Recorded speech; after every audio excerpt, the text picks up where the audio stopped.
Halo, welcome back to Lanjani. Hari ini aku mau bahas satu bahasan yang kemarin sempat trending di Twitter soal bukunya Jessica Jung yang Sign. Walaupun sebenarnya yang versi Indonesianya belum keluar ya. Kemarin tuh karena ada yang udah nge-capture beberapa bagian halaman dan menjadi kontroversial. Kalau saya ada suara hujan, lagi hujan di sini ya. Di sini tuh aku gemes dengan komenan netizen yang jauh kemana-mana. Padahal itu bukunya belum mereka baca, karena ini yang komen kan netizen Indonesia. Udah jelas versi Indonesia belum keluar gitu. Ini tuh udah jelas di tulisannya, novel fiksi karya Jessica Jung disebut bongkar keburukan di balik layar industri K-pop. Ini komennya macam-macam, ada yang positif, ada yang negatif. Nah, sebelum lanjut soal komen-komenannya, aku mau kasih tahu arti fiksi. Aku sempet posting juga ya di Instagram, dan ada yang reply juga yang ngasih tahu, ntar aku bacain. Ini menurut Wikipedia, oke? Fiksi adalah cerita atau latar yang berasal dari imajinasi. Imajinasi ya, dengan kata lain tidak secara ketat berdasarkan sejarah atau fakta. Fiksi bisa diekspresikan dalam beragam format, termasuk tulisan, pertunjukan langsung, film, acara TV, animasi, permainan video, dan permainan peran. Walaupun istilah fiksi ini awalnya lebih sering digunakan untuk bentuk sastra naratif, termasuk novel, novela cerita pendek, dan sandiwara. Fiksi biasanya digunakan dalam arti paling sempit untuk segala narasi sastra. Nah, mungkin beberapa netizen berpikirnya ini tuh Jessica sendiri yang masukin karakter dia di bukunya dan menceritakan perjalanan awal. Mungkin ya, karena ada komen negatifnya yang kayak, kok Jessica kayak ngebuka aib, Jessica kayak nggak tahu diri lah, nggak tahu malu gini. Itu nggak enak banget. Ada di satu akun Instagram itu. Kalian kan belum baca semuanya, yang kalian baca tuh kan cuman sepenggal, cuman itu pun 1-2 halaman dan tidak full yang diliatin sama orang itu yang viral di sosmed. Kemungkinan kan ceritanya mungkin ada cerita dia asli, dan kemungkinan sisanya tuh yang ngarang-ngarang dia buat jadi yang namanya industri kan buat dijual tuh biar menarik kan seperti apa. Takutnya ada yang nyangka tuh ini kayak biografi Jessica yang tadi aku bilang. Perbedaannya ya, kalau kalian ini buku, kalau biografi itu tentang profil seseorang yang sudah jelas orang tersebut yang kayak menceritakan, ditulis oleh penulis. Itu kan banyak kayak pahlawan-pahlawan kita dulu, presiden-presiden kita dulu yang dibuat buku. Nah, salah satunya yang buku yang aku punya, contoh aja ya, biografi presiden keempat kita, Abdul Rahman Wahid, Bapak Gus Dur. Nah, ini biografi udah jelas ini soal kehidupan beliau. Nih, sampai tebal kayak gini. Kalau misalnya Jessica buatnya biografi, itu jelas asli ketentuannya itu asli bener-bener itu dia di dalam si buku itu, ya.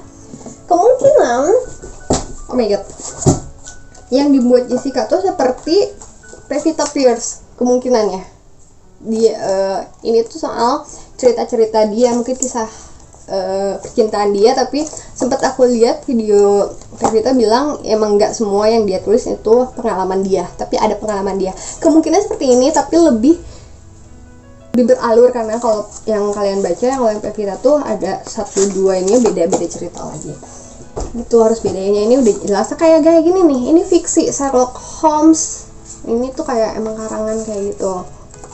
Ini ada berapa versi ya? Jadi ini udah jelas komik. Ini udah gitu. Ini aku cuma kayak ngasih tahu kayak gitu. Aku lanjutin. Ini yang jadi viral, kalimat ini loh yang bikin orang-orang berpikirnya kemana-mana. Ini udah ada translate Indonesianya ya. Nah, beberapa kalimat yang sedang ramai dibicarakan diantaranya, ini diisi novelnya ya. Mereka tidak peduli pada siapapun, mereka hanya peduli tentang bagaimana membentuk kita agar menjadi mesin K-pop yang sempurna, melakukan semua yang mereka katakan dan membawa uang untuk mereka. Dan kamu seharusnya yang paling tahu betapa bermuka duanya K-pop. DB mengatur segalanya di hidup kita. DB, aku nggak tahu itu DB apa ya. Nah, gitu. Itu tuh cuma sepenggal. kemungkinan ya, misal kayak aku nih, aku jadi idol, aku di training gila-gilaan, aku ngerasain waktu itu, aku ngerasanya aduh ini gila banget, ini agensi aku neken banget, kayaknya mereka cuma mengambil ya kata-katanya seperti itu. Ini kan nggak tahu gitu alur sebelumnya tuh ada apa, kenapa bisa ada kalimat ini. Kalian harus ngerti maksud aku ya. Jadi sebelum kalian komen Jessica ngebuka aib gini, kemungkinan ini kayak cerita ya, karena ini yang buatnya seorang Jessica, jadinya kan wah ini yang bikin mantan member girl group, kemungkinan ya orang nyangkanya ini cerita dia gitu ya. Aku pesennya tunggulah kalian baca sampai dari awal sampai akhir gitu, jangan sampai nih ya yang kalian yang komen-komen tuh kalian yang nggak beli gitu. Kemarin tuh kan sempat dibahas juga ya soal K-pop tuh fans dari garis keras itu banyak arti ya, ada garis keras yang positif, ada yang negatif. Mungkin di sini kalian ngelihatnya aku gila kalian garis keras Jessica banget. Gak apa-apa sih kalian nyebut garis keras, tapi aku cuma mau menjelaskan. Ada yang mereply waktu itu, aku sempat bahas di Instagram, fiksi lagi ya. Mana ya, aduh kelop ininya. Aku kan sempat ngeposting soal ini dan beberapa ada yang greget juga, iya itu nggak, kenapa sih belum juga dibaca, katanya udah di komen. Ini dari Sofia Nurlaili, dia bilang iya kak, saya juga mau berpendapat soal novel Jessica. Saya memang lulusan sastra Indonesia ya, yang memang ilmunya belum luas, kata dia. Setahu saya juga fiksi itu memang cerita rekaan, cerita hayalan, tetapi memang tidak semuanya bersifat hayalan karena penulis menuangkannya tentu saja berdasarkan kenyataan gitu. Lalu dia nulis lagi, entah dari pengalaman pribadi ataupun orang lain yang ia tulis sedemikian rupa. Nah ya tadi aku contohin yang bukunya Pevita Pierce. Pevita bilang ini nggak semuanya pengalaman aku, ada dari teman aku, dia bilang kayak gitu. Jadi dalam novel tentu ada kisah nyata dan khayalan yang ditambahkan oleh penulis gitu. Misalkan unsur kenyataannya berupa layar tempat di Korea Selatan, sedangkan unsur fiksinya misal nama-nama tokoh yang ada di novel tersebut. Nah, kita sebagai pembaca tidak tahu manakah unsur kenyataan atau fiksi yang penulis suguhkan. Kita hanya bisa menafsirkan, tetapi belum tentu benar gitu. Maaf sebelumnya kak, hanya ingin beropini saja. Ya makasih banget loh, aku suka sama netizen yang gini. Jadi aku kan tahu, aku kan bukan lulusan sastra, aku cuman baca dari internet dan ditambahkan oleh dia. Makasih Sofia. Terus di sini tuh banyak yang ini positif, banyak kebalasnya. Wah aku nggak sabar pengen baca juga, walaupun bukan fansnya Jessica gitu. Jadi aku juga ada beberapa temen yang sebenarnya bukan fans Jessica tapi nungguin gitu bukunya seperti apa. Terus aku baca ya komennya, komen gimana ya pas lihat ini tuh gue mikir apa iya idol gue bakal beda di balik layar, apa iya dia nggak sepolos yang kita kira, apa iya dia memiliki karakter yang jauh beda di depan kamera. Menarik. Aku baca lagi, ini banyak yang reply sih tapi aku baca bawahnya. Nah, dan aku pikir semua juga tahu tentang itu, cuma mereka tutup mata aja selagi mereka lihat idolnya masih bahagia, itu sudah cukup. Kemungkinan karakter agensi di Korea tuh beda-beda. Ada yang emang yaudah kan jadi diri kalian sendiri, ada yang emang membentuk si idolnya sesuai konsep. Kembali lagi konsep ya. Tuh. Gak apa-apa Mbak Jess, bongkar terus aku padamu, aku lihatnya juga gitu kok. Senang idol K-pop dibuat seperfect mungkin sampai mereka lupa kalau mereka cuma manusia, malaikat pun gak ada yang perfect. Yang kita bilang perfect pun kadang punya penyakit mental, stres dan lain-lain. Bener banget sih. Rame dong baca komennya. Nah, lagi ya, ini BTW katanya gue kadang mikir juga apakah bias gue dan idol gue aslinya tuh dia ada yang kayak gini lagi atau cuma fake karena depan kamera aja. Agensi Korea emang selicik itu bisa buat image seorang idol super fake itu, tapi pas dilihat sebenarnya beda 180 derajat sama sifat aslinya. Gue kadang takut anjir yang gue lihat dari bias gue cuman buatan agensi doang, tapi aku sayang bias gue itu gimana dong, yang mau nangis banyak banget, banyak yang nunggu istilah ini. Ada aku nyimpen gak ya yang pokoknya tuh komennya terbalik sama terbalik sama komen-komen di akun ini. Jadi aku aneh aja sama yang mikir itu Jessica ngapain sih buka-buka kayaknya. Jadi aku bisa kayak bagi kayaknya ini yang di akun ini tuh idol yang angkatan aku yang udah lama, mungkin yang belah sana K-pop yang baru-baru Gak usah dari cerita Jessica sebenarnya, kita juga udah harus paham kalau sebenarnya industri K-pop itu memang harus bermuka dua. Jadi jangan menyalahkan industri juga, itu ada cara kerja mereka ya. Jika kalian berpikir mereka egois hanya karena uang, mau gimana lagi katanya. Karena itu juga bisnis, semua dilakukan kembali ke tujuan utama menunjukkan popularitas dan mendapatkan uang. So terima aja, nggak usah terlalu banyak berhalu katanya, ekspektasi berlebihan. Kalau idol K-pop itu sangat sempurna karena mereka pun udah diciptakan bermuka dua dari awal sebelum masuk ke industri K-pop. Ini siapa, keren banget komennya, berani. Nah, mana lagi nih menunjukkan oke. Mana bisa mereka menunjukkan kelemahan mereka nanti malah dikomentari buruk. Iya dong, semua terpaksa dilakukan begitu karena memang harus. Soal karakter idol mungkin bisa sama, tapi seluruh kebiasaan mereka tidak kita ketahui. Jadi jangan terlalu tercengang kalau menemukan fakta lain seperti apa idol kalian. Jessica sendiri mengakui soal mencintai idol dan sehabis baca buku Mbak Jess pasti banyak yang takut idolnya beda dari kamera. Ya pasti ada bedanya, soal cinta Anda itu cukup sebagai fansnya aja. Mereka nunjukin cinta lewat kamera sebagai idol, maka Anda pun sebagai fans begitulah seharusnya. Ini sebenarnya tentang agensi, ngejelasin agensi yang memang nyatanya bekerja untuk menghasilkan uang, bisnis. Jadi semua agensi itu sama-sama tujuannya menghasilkan idol yang bermutu dengan musik-musiknya, menaikkan popularitas dan mendapatkan uang.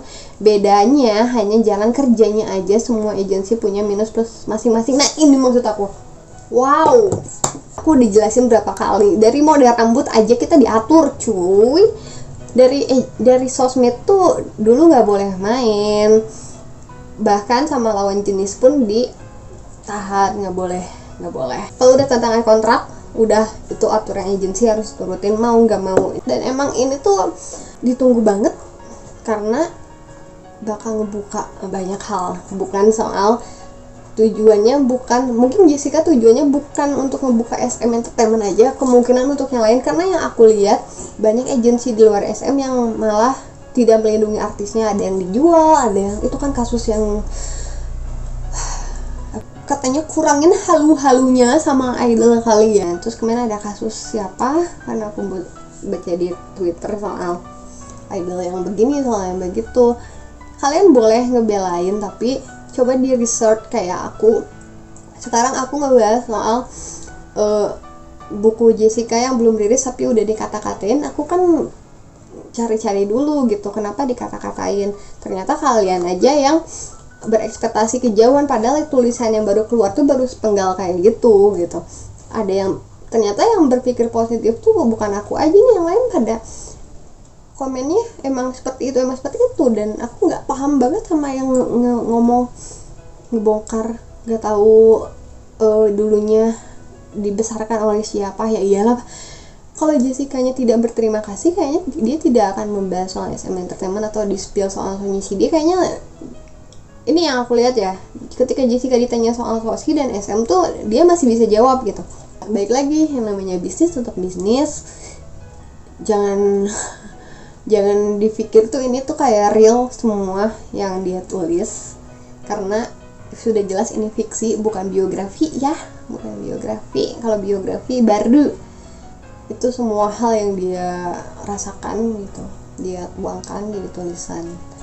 Nyambung ke ada kasus kemarinnya soal idol yang dikomentarin, terus yang aku gak suka itu netizen tuh malah nyari celah-celah orang yang ngasih komentar ini gitu, padahal fokusnya tuh soal idol gitu. Tapi kalian nyari-nyari kesalahan dia yang lain, itu tuh gak nyambung gitu. Ya udah tinggal ngasih tahu, Kak ini tuh lagi cedera loh. Kalau misalnya orangnya mungkin dipikirnya tidak minta maaf atau apa, ya udah dikasih tahu gitu. Jangan nyari-nyari lagi, jangan sampai garis kerasnya jadi negatif. Ya udah ngasih tahu, jadi nyambungnya jadi ngebully. Aku pengalaman waktu zaman girl band lagi diwawancara satu majalah. Itu sih belum mulai ya. Nah, dua orang yang wawancara tuh ngomongin This Generation konser, dia habis nonton, terus dia ngomongin Jessica di depan aku dan dia bilang kata-katanya lumayan itu Jessica males banget. Gue itu jelas banget di depan nonton males banget dia ngedance sampai kayak gitu. Terus anak KM yang tahu aku ngefans Jessica tuh kayak Jung ya, aku udah ya udahlah gitu. Kalau misalnya aku tipikal yang apaan gitu-gitu, betul ibu porsi yang barbar kayaknya bisa berdebat di sana. Tapi aku pun tahu gitu, dulu dari 2010 aku cover Jessica, dan emang semakin sini Jessica tuh menunjukkan sisi princess dia, jadinya ya emang ngedance emang gitu, kadang males ya udah gitu mungkin disuruh SM-nya atau emang dianya juga udah capek gitu. Pengalaman aku ya waktu di agency, tiap-tiap agency tuh punya aturan masing-masing sama si grup yang dia buat. Nah waktu zaman aku udah sempat bahas nggak sih, sisinya jadi vokal, ya udah fokusnya vokal, terus dia main dancer, fokusnya main dancer. Yang aku lihat sebagai SM stand itu tuh kalau misalnya bikin grup tuh nggak dibikin semuanya hebat dalam nyanyi, hebat dalam ngedance, jadinya ada porsinya masing-masing. Ketika misalnya ada member girl band atau boy band yang dance-nya kurang, ya udah, itu kan bukan tim modern dance, bukan tim paduan suara, vokal full suara gitu. Kecuali emang di konsep agensinya ini girl band yang penyanyinya bagus-bagus, kayak aku suka Mamamoo, empat-empatnya suaranya pada bagus. Itu mungkin konsep dari manajemen Mamamoo-nya seperti itu. Red Velvet sekarang pun sama konsepnya seperti Girls' Generation, tidak semuanya jago menyanyi. Irene visual rapper, ya udah kalau nyanyinya emang seperti itu ya udah begitu gitu walaupun kemampuan vokalnya tidak sebagus Lady atau Wendy, tapi dia bisa nyanyi itu karena udah posisinya seperti itu. Jadi jangan berekspektasi banyak soal idol kalian, karena kemungkinan yang tadi aku juga, ini kan aku ngambil dari kutipan komen-komen netizen juga, kemungkinan emang dibentuk, ada yang emang sifat asli. Jadi ketika idol kalian ada kontroversi, skandal, sewajarnya ngebelanya. Kalau misalnya kalian ngerasa kenal dengan idol kalian, nggak kayak gitu kok, tapi didiskusikannya dengan baik-baik. Dah lah, tuh hujan kan.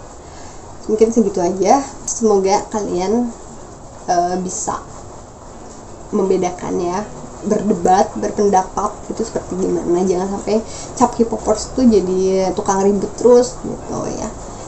Ditunggu aja bukunya Jessica, yang mau beli.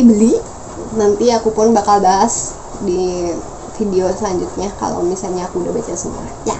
Thank you for watching, bye bye.